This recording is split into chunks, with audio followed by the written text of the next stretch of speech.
Michael Shoesmith, you're out in the hinterlands of the United States today, aren't you, buddy? Hey, yes, I am, and a super secret bunker out here in the desert, which is from whence we do most of our business here. No, that's not true. We do it all out in the public, out in the open. We're not ashamed of the gospel of Jesus Christ. Hey, I so much appreciated your former guest. Yeah, Kyle. Yeah. I look forward to getting the Shut Up Satan app. It's called Shut Up Devil, and it's Kyle Winkler. Yeah, Kyle Winkler was the guest. And Silence Satan is the book. Yeah. Silence Satan, and Shut Up Devil is the app. Go ahead, Mike. Oh, when he started talking about Halloween, it reminded me of an email that I received today from Debbie Wasserman Schultz. You mean Medusa? At the ppsimmons staff office here as Medusa. Yeah, she looks eerily like Medusa. She does. A little freaky. She's not ashamed of showing the world her fanged teeth and her snake-like hair. It's unbelievable. And forgive me if I sound unmerciful towards her, but I get her emails all the time. And the one today that I received from her on Halloween said, please don't forget to donate to BarackObama.com, which is essentially the fundraising wing of the Democrat Party, because before you go out for Halloween trick-or-treat, because we know the witch's cauldron will not fill itself with candy after all. Glorifying witchcraft in this email, and it just makes me ill to watch all of this. And it makes me wonder if this is a person who's a representative of the Demon Rat Party, which is currently in power today. Has God's grace left the country? Yes. I mean, honestly, is this what happened? We got 2 rockets exploding over the skies of the United States. It just breaks your heart. But Mike, I want you to think about something, Mike. Has God's grace left the country? Look at the vile attacks against Israel that came out of administration officials' mouth this week. Right, and now Ted Cruz is in the news today, lambasting, for all of his ineligibility to be president. He is an awesome spokesman for the conservative movement. And I do like Ted Cruz. I would really love for him to be able to cast my vote for him as Prime Minister of Canada. Yeah, that's where he was. Hey, that's where he was born. So he can be that. I think he renounced his Canadian citizenship, though, didn't he? Well, I don't know. The fact that he had to renounce his Canadian citizenship should tell people that, hey, listen, that man is not natural born. Right. He's not eligible. Can't be president of the United States. If you have a foreign citizenship to renounce, you are not eligible to be president. I would think so. I mean, it seems. What if you never renounce your foreign citizenship? That's right. What if you're born somewhere else and you never? President. Yeah. All you got to do is just lock down your documents, and you can be president, right? Well, by his logic, I could be president. I just have to renounce my Canadian citizenship. Or hide your records and don't tell anybody. I mean, you're in the United States right now. You must be eligible. Move to Hawaii and get a certificate of birth. Move to Hawaii, get a certificate of birth, and then lock down your records. Now, never mind that no hospital in Hawaii will claim that you were born there. That doesn't matter, then you can run for president. And I just need to launch a fundraising campaign for the $4 million that it costs to hide my records. That's true. Well, you could do it $3 at a time, like Debbie Wasserman Schultz. Yes. That's another topic, by the way, for another day. The whole fundraising scam they got going on at there. Listen, did you see her? I'm a member of that particular email list, and I tell you what. Mike, did you see Dirty Harry, talking about raising money and $3 at the time, did you see Dirty Harry Reid's begging email today that went out? Begging for $3 and begging, and he's basically telling the folks, listen, if we don't raise $1 million by the end of the day, we're going to lose the Senate, and I'm begging you, we need to hold on to the Senate. Now, first of all, of course, he's the Senate Majority Leader, so what he's saying is, I'm begging you to keep my job. Keep my power. And number 2, I'm screaming at the email. Yes, I do scream at emails. I was screaming at the email. I was saying, no, yeah, we got to keep the Democrats in the Senate because they've done so much for us. Awesome. Amazing. Got to have them. Well, and the max, that's the minimum is $3. The maximum is $200. And the reason the scale is 3 to 200 is because those are untraceable amounts. That's right. They don't have to report anything under $200, under $201. Even if they come from credit cards on foreign IP addresses. The minimum is $3, maximum $200, because they don't ever. I could give lots of money to the Democrat Party if I wanted, and that's illegal, by the way. Yeah. But it's done all the time because They offer that to me every day. Here's how you do it. Here's the link. Just give us your money. Right. I'm a Canadian citizen. And they're soliciting me for money. Well, listen, how many states are you going to vote in this coming up Tuesday? At least one. I've got some operatives out around the country there to cast my vote. Well, I mean, you're a Canadian citizen, but what difference does that make in the banana republic called the United States? Did y'all see Project Veritas video this week? O'Keefe, that does all the undercover video work in North Carolina, and the people at the polls, the poll workers were telling him they posed as illegals, saying, listen, we have driver's license and we have voter ID cards, but we're in the country illegally. Right. And the poll workers were telling them, oh, it's okay. Go ahead. Here, come over here. We'll show you the forms. Here's how you vote. Don't worry about it. Yeah, we're a banana republic in North Carolina. In North Carolina. Yeah. It doesn't Well, matter. and that is happening by the thousands in pre-election voting. And not only that, but we're seeing reports now of machines being carted away, which have been caught switching votes from Republicans to Democrats. Yeah. Now imagine those are the machines that were discovered. Imagine all the machines out there that haven't been discovered. Right? People are not checking their vote. Guys, isn't it amazing? We never hear about machines that switch votes from Democrat to Republican. At least I haven't. Maybe they're out there, but I mean, you hear this widespread. I think it happened in Florida for George Bush. But that's what it was. Conversation for another day. No. That was not machines. That was the Supreme Court that did that. That was the Supreme Court and Jeb Bush. That's right. Okay, the machines had given it to Al Gore, but the Supreme Court stole it from Al Gore and gave it to George Bush. George Bush. Yeah. But hey, think about all this election stuff we're talking about, and what about Obama giving the speech this week at a fundraiser, making fun of the early voting, saying, yeah, you can get out and vote. You can vote all week. Did you hear that, Mike? Yeah, and then he says, oh, but you can only vote once, and he winks at the crowd, just like Mike when he gave his Predator drone speech. If you'll remember, he winks at the crowd and says, oh, no, I'm only kidding. This isn't Chicago. Right. Sure. Man, I'm telling you, brother, they put it in our face. Imagine Nancy Pelosi waving the gavel in January, guys. Gosh. That's a very real possibility. Yes, it is. When you consider all the election fraud that we're seeing happening already. So I don't know. Get out and vote often, I guess. Vote early, vote often, and even if you're not supposed to vote. Well, right. Well, hey, La Raza has published a list in the Washington Post of I don't know, 12, 13 states that you can vote without ID. So I guess I may try it myself. Well, we need to let them vote without ID, because if you don't, then you're being very racist. Guys, I'm embarrassed of you guys right now. Y'all are being so racist and inconsiderate. That's the problem. That's for just a bunch of racists. Let's sober things up here for a second.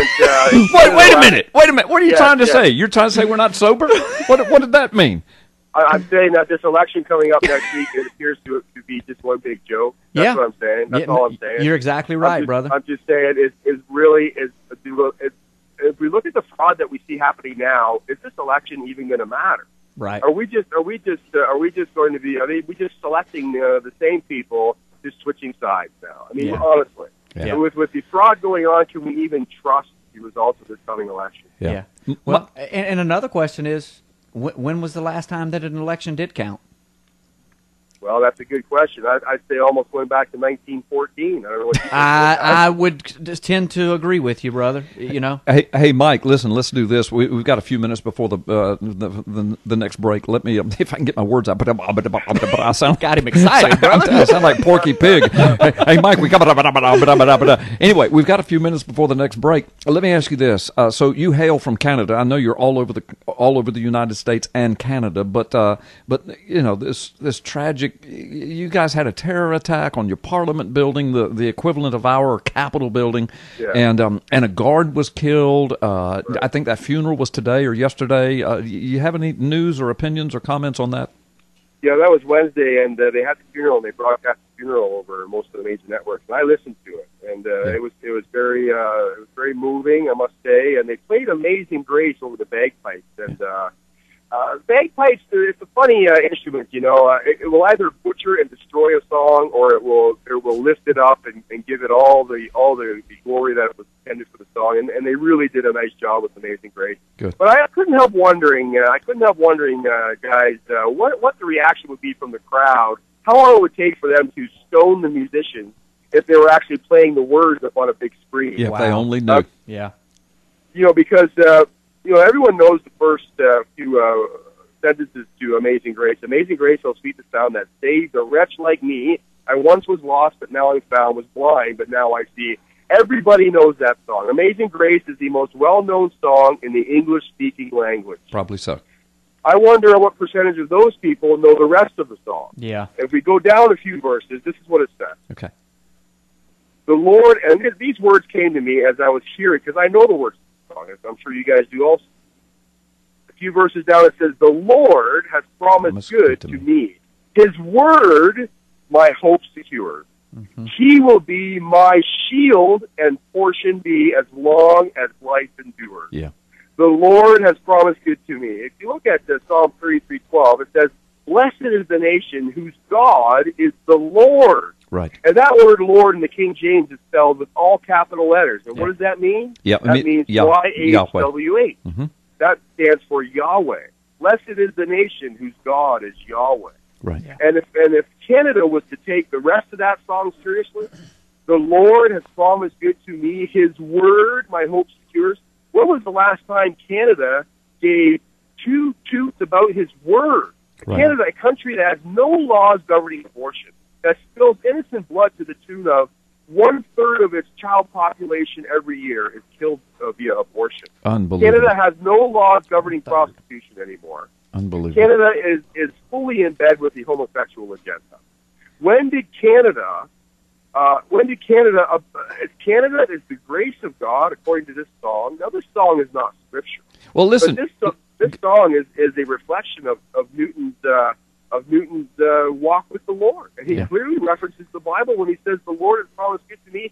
His word, my hope secures." His word, a direct reflection on the words of David himself. Mike, you said something a moment ago amazing. Brandon wants to ask you about a particular number that's throughout, about the number of deaths of children in Canada. Do you realize the number you just said, Mike, of the number of aborted babies with the child population? 1/3? 1/3 of the population. Isn't that amazing how often we're seeing that that number pop up? By the way, 1/3 of conceived children in the United States and Canada are killed through the murderous act of abortion. And now we have evidence today that abortion is directly linked to breast cancer. Yeah. And here we have all these people standing in front of Walmart with pink ribbons on, begging for money to combat the epidemic of breast cancer. Which, by the way, China is leading the world in breast cancer rate. Only one generation after they implemented the fourth one-child policy back in 1976. Mike, listen, we've got to take a time out. So, on top of all of that, then we've got U.S. administrative officials using nasty, filthy, vile curse words to describe the leaders of Israel that have leaked out now. I mean, talk about that. Well, we've got two, quote, anonymous. And by the way, don't use the nasty, filthy, vile curse words. You got your mute button ready, Mallory? Here we go. There we go. She cut us off. She's got it. All right. Hey, watch his lips carefully now. Right. Two anonymous, as it were, administration officials this week come out and criticize Netanyahu. Now, let me be clear. I'm not a huge Benjamin Netanyahu fan. I believe that the political side of Israel is just as corrupt as the United States, as Great Britain, as anywhere else in the world. Right. It is the political Israel is corrupt. Right. Okay? Right. Political United States is corrupt right. to the core. Political Europe is corrupt. I'm not defending Netanyahu here. Right. But what I am defending is Israel as a nation and their right to exist. And it's a biblical prophecy. And that they are God's work. still God's chosen people. Right. The nation of Israel, the city of Jerusalem, a witness to the world. In particular. And that is God's city. Those are his people. An end-time witness. That's right. And that's documented throughout the Scripture, by the Scriptures. way. Yep. But this week we have two officials, anonymous, come out and they call Benjamin Netanyahu, you'll be able to figure this out, chicken poop. Yep. Except they don't use the word poop. No. It's worse than that. And then they go on to say, and he's a coward. Right. Now, again, not defending Netanyahu, but one thing that the Israelis are not are cowards. Are cowards. And Benjamin Netanyahu there's no record of him ever in his life being a coward. That's right. Yeah. If you want to understand how now, to Barack handle... Hussein Ebola, on the other hand, coward. He's okay. But if you want to understand how to combat and handle terrorism, right. you need to look at the Israeli history. Right. Now, okay, I don't want to get off into that. But yeah, well, you got 3 minutes, so you can't. But my point is, here we go again. Yep. Here we go again. Attacking Israel directly from our government, from the head Right. Of this country, Right. White House administration officials launching direct attacks against the nation of Israel. Mike Shoesmith alluded to it earlier. Then we see 2 rockets blow up over the United States this week. Really freaky stuff. What's going to happen next? I know. You know, Mike and I just recorded a segment. The rabbi shot on the Temple Mount. Rabbi shot on the Temple Mount. And he was born the in the day United after States, that. Fatah, which is a Palestinian sect within Israel, there calls for a day of rage in Jerusalem. Right. Now, I haven't seen reports that anything weird or crazy happened there today, but just all of these events are converging. And Mike Shoesmith and I did a segment on P.P. Simmons about this a couple of weeks ago on Prophecy Report about the disappearance of the United States as we see and understand end times prophecy in the Bible, and certainly the symbolic representation of the United States seems to disappear in the end. And I just can't help but wonder if what we're seeing now isn't a huge piece of that puzzle. It may be. Because, listen, we've abandoned Israel. I mean, let's just say it. We're not standing with Israel. Now, we have leaders that come out every once in a while and try to throw support their way verbally. But are we really helping Israel? No, we're empowering Muslims throughout the Middle East right now. Right, especially we're empowering this current administration. the Muslim Brotherhood. Yeah. We're empowering ISIS. Yeah, we bring the Muslim Brotherhood into the White House. We are empowering Al-Qaeda yes. and then Arab renaming Spring. them ISIS so people don't know what we're doing. That's right. That's okay? Right. Give them another name. Arab Spring, we initiated that. So are we protecting Israel? No, we have completely lifted our veil of protection away from Israel. Right. We're giving Stinger missiles to Al-Qaeda. Right. The people that hate Israel and the want it gone. people that, by the way, you and I have to give up our rights because they want to attack us, but we're giving weapons to them to attack Israel. Us and Israel. Yeah. Okay, I lost myself. Yeah. But my point is, we've lifted our veil of protection. Right. If the United States really does disappear from Bible prophecy, as I believe it does, and we're living in the end that I think we're living in, guess what, guys? We're watching it happen on the nightly news.